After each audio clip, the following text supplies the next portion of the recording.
Some glass repair companies use the dollar bill test, which, contrary to how it sounds, doesn't mean holding a bill up to the light to see if it's real. At Glass Doctor, we save you money by using a quarter to determine if you need to fix or replace your windshield.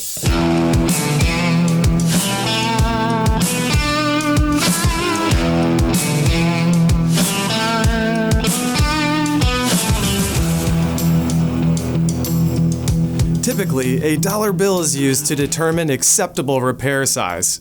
If a chip or break fits under the dollar, it can be fixed without replacement.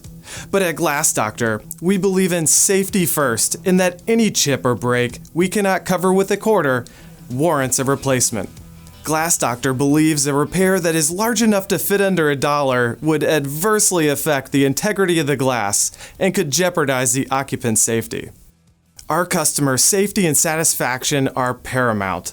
Glass Doctor offers training in Glass Weld EcoVac system and the Glass Technology Spectrum system to prepare our technicians for outstanding work. If you feel as if you have a break in your glass that warrants a repair or replacement windshield, we can help determine the right path or action with upfront pricing and quality repairs. Schedule an appointment online or use our search tool to find a Glass Doctor near you.